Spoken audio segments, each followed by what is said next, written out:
ಎಲ್ರಿಗೂ ನಮಸ್ಕಾರ. ಹೇಗಿದ್ದೀರಾ?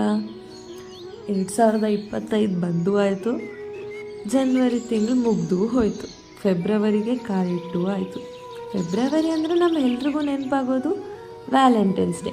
ಸೊ ಈ ವ್ಯಾಲೆಂಟೈನ್ಸ್ ಡೇಗೆ ಏನಾದರೂ ಸ್ಪೆಷಲ್ ಮಾಡಬೇಕು ಅಂತ ಆಲೋಚನೆ ಮಾಡಿದಾಗ ನನ್ನ ತಲೆಗೊಳ್ದಿದ್ದು ಒಂದು ಕ್ಯೂಟ್ ಕಾರ್ಡ್ ಮಾಡೋಣ ಅಂತ. ಈ ಕ್ಯೂಟ್ ಕಾರ್ಡ್ ಮಾಡೋಕ್ಕೆ ತುಂಬ ಐಟಮ್ಸ್ ಏನು ಬೇಕಿಲ್ಲ, ತುಂಬ ಸಿಂಪಲ್. ಏನೇನು ಬೇಕು ಅಂತ ಹೇಳ್ತೀನಿ.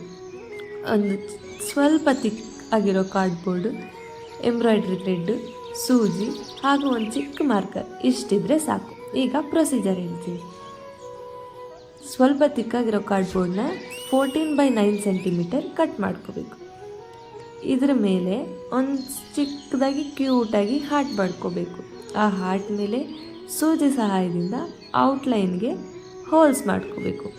ಹೋಲ್ಸ್ ಮಾಡಿಕೊಂಡು ಅದೇ ಸೂಜಿಗೆ 3 ಎಳೆ ಎಂಬ್ರಾಯ್ಡ್ರಿ ಥ್ರೆಡ್ನ ಸೇರಿಸಿ ಕೇವಲ ಒಂದು ಸೈಡ್ ಮಾತ್ರ ಗಂಟು ಹಾಕ್ಕೊಂಡು ವಿಡಿಯೋದಲ್ಲಿ ತೋರಿಸಿರೋ ರೀತಿ ಬ್ಯಾಕ್ ಸೈಡಿಂದ ಫ್ರಂಟ್ಗೆ, ಮೇಲಿಂದ ಕೆಳಗೆ ವಿಡಿಯೋದಲ್ಲಿ ಯಾವ ರೀತಿ ಮಾಡಿದ್ದೀನೋ ಅದೇ ರೀತಿ ಫಾಲೋ ಮಾಡಿ ಬ್ಯಾಕ್ ಸೈಡು 1-2 ನಾಟ್ ಹಾಕಿದ್ರೆ ನಿಮಗೆ ತುಂಬ ಸುಂದರವಾಗಿರುವಂಥ ಒಂದು ಚಿಕ್ಕ ಟೆಕ್ಸ್ಚರ್ಡ್ ಆರ್ಟ್ ಸಿಗುತ್ತೆ.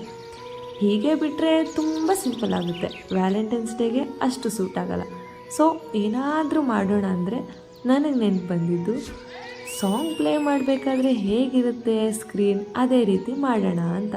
ಸೊ ಅದಕ್ಕಾಗಿ ನಾನು ಸಾಂಗ್ ಪ್ಲೇ ಮಾಡಬೇಕಾದ್ರೆ ಬರುವಂಥ pass play button, front back option, loop option ಎಲ್ಲ ನೀಟಾಗಿ ಡ್ರಾ ಮಾಡ್ಕೊತಾ ಇದ್ದೀನಿ. ಡ್ರಾ ಮಾಡಿಕೊಂಡು ಅದನ್ನೇ ಬ್ಲ್ಯಾಕ್ ಸ್ಕೆಚ್ ಪೆನ್ನಲ್ಲಿ ಸ್ವಲ್ಪ ಡಾರ್ಕ್ ಮಾಡ್ಕೊಂಡಿದ್ದೀನಿ. ಈ ಡಾರ್ಕ್ ಮಾಡ್ಕೊಂಡಿರೋದಕ್ಕೆ ಈ ಕಾರ್ಡ್ಗೆ ಯಾವುದಾದ್ರೂ ಒಂದು ಹೆಸರು ಕೊಡಬೇಕಲ್ಲ, ಅದಕ್ಕೋಸ್ಕರ ನಾನು all I want in life is you ಅಂತ ಒಂದು ಸಾಂಗ್ಗೆ ಟೈಟಲ್ ಕೊಟ್ಟಿದ್ದೀನಿ. ಟೈಟಲ್ ಕೊಟ್ಟರೆ ನಮ್ಮ ಕಾರ್ಡ್ ರೆಡಿ ಆಗಿರುತ್ತೆ.